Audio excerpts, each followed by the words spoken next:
Kung bago ka pa lang sa aking YouTube channel, please subscribe at i-hit ang notification bell para updated ka sa aking bagong videos. Kim Pao, isa sa most followed love team sa Pinas. Mga bagong aabangan sa dalawa. Ididetali na ang buong kwento. Alamin!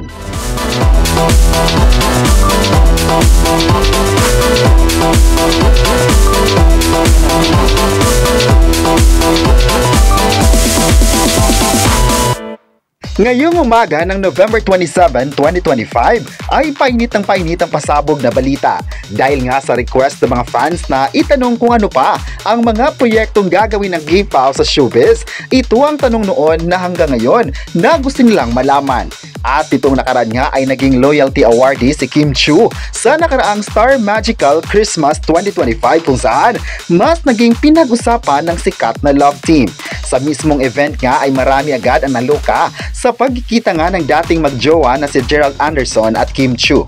Pero sa kabila ng mga pag-ship muli sa dalawa ay di nagtagumpay ang ilang netizens na pilit buwagin ang sikat at trending na tambalan sa bansa.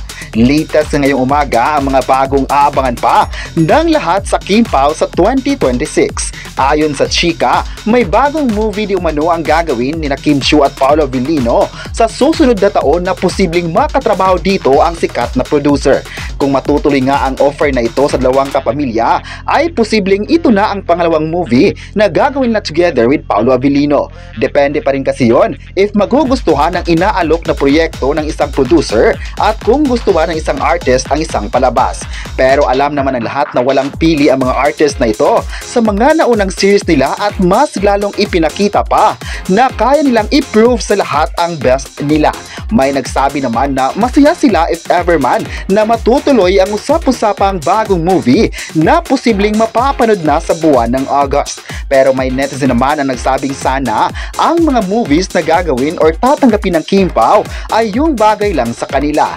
Maalalang nitong nakaraan nga ay marami ang nagbigay ng pahayag na hindi nila nagustuhan ang karakter ni Kim Chiu sa The Alibi at ayon pa nila, mas bet nila na makita sina Kim Chiu at Paolo Avellino sa mga karakter na hindi masyadong daring.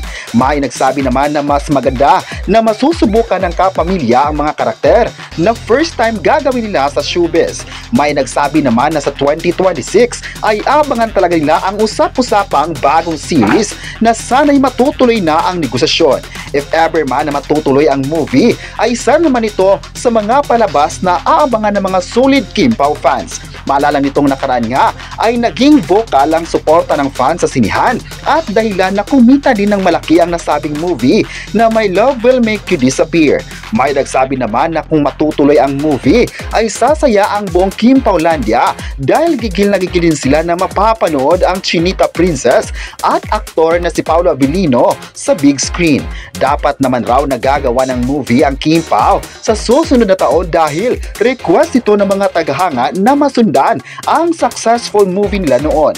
Kaya isang pasabog talaga ang magaganap at dapat ay tutok lang ang mga tao sa mga bagong updates ng dalawa sa kanilang social media accounts. At balita din ngayon na may inanda namang bagong collab ang streaming platform sa ABS-CBN na isang series kung saan posible ang Kim Pao din ang gaganap. Dahil nga sa tiwala na ipinakita ng Prime Video ay maraming streaming platform na naman ang gustong maipalabas ang content ng ABS-CBN sa plataforma nila. Kilalang-kilala naman talaga ang ABS-CBN sa may magandang contents na naipalabas sa iba't ibang panig ng mundo. Kaya siguro ang ilang production company ay gigil na gigil rin na makakulab ang network. At sa sitwasyon naman ng Kim Pao ay hindi magsisi ang mga producers or streaming platforms na ipartner ang ABS-CBN sa mga future projects.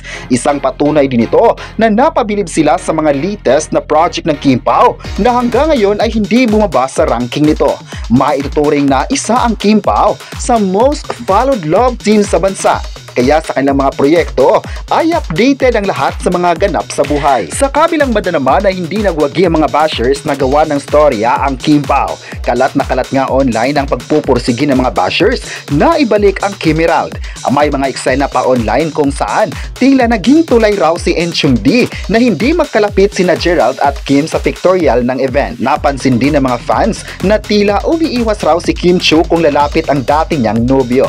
Kaya trending ang hashtag Kim Emerald is back at Kim Pao pa rin forever sa X at patuloy na pinag-usapan ngayong umaga. May nagsabi naman ngayon na parang hindi na mangyari ang muling pagbabalik ng Kim Emerald dahil may kanya-kanya na silang mga ganap sa buhay at syempre, active na active pa rin ang Kim Pao sa ngayon. May panawagan naman ang ilang tagahanga ng Kim Pao na sana wag nang iship si Kim Chiu at Gerald dahil okay na sila sa love team na Kim Pao kung saan mas lalo pang nagustuhan ng Pinas at maging sa international arena. May nagsabi naman na nagpapasalamat sila kay Enchung D na naging harang para hindi maaapektuhan ng mga supporters ng Kim Pao. Marami kasi ngayon ang ayaw makitang magkakasama muli ang dating magjowa. Pero marami naman na nagsabing wala naman sa isip ni Kim Chiu at Gerald Anderson na magkabalikan dahil happy na sila sa kung ano man ang meron silang kasikatan sa showbiz. Naging supportive lang talaga sila sa bawat isa at thankful sa mga opportunities na dumating sa buhay.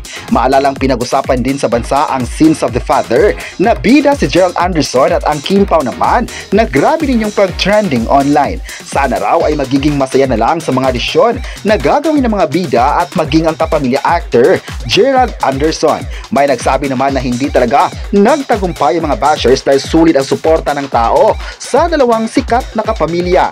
Hoping naman sila na hindi na isi-ship ng mga tao ang Kim Emerald na hindi nila gusto ito. Marami naman talaga ang hindi sasang-ayon sa mga balitang collab na naman ng isang proyekto ng Kim Emerald. Okay na ang lahat sa Kim Pao na isa talaga sa mga artista na patuloy na gumagawa ng pangalan sa industriya. May nagsabi naman na never nilang iiwan ng Kim Pao na nagbibigay saya sa araw-araw na buhay nila. Kaya thankful talaga ang lahat sa mga pagkakataon na nasasagot ng network ang mga request nila sa Kim Pao. Nung una, hindi nila in-expect na makakagawa sina Kim Chiu at Paolo Abilino ng mga sunod-sunod na proyekto sa bakuran ng ABS-CBN mula sa nilang at hanggang sa The Alibay na hanggang ngayon numero 1 pa rin sa puso ng mga viewers. May nagsabi naman na iba talaga ang pag-alaga ng ABS-CBN sa Kim Pao dahil napapanatili nila ang kasikatan ng dalawa sa kabila ng mga mainit na intriga ay andyan pa rin ang istasyon para bigyan ng mga proyekto ang dalawa. Nagpapatunay lang ito na kahit ang network ay malaki ang tiwala sa Kim Pao. May nagsabi naman na proud din ang ABS-CBN sa nagawa ng Kim Pao at sa pananatili nila sa Kapamilya Network. Kaya ang naging pahayag ng ABS-CBN sa Kim Pao ay isang paayuda sa Kim Pao fans na present sa mga updates sa buhay nila. Abang-abang tayo mga kapresko sa mga susunod na updates mamaya o bukas para magkakaroon tayo ng access kay Kim Chiu at Paolo Abilino.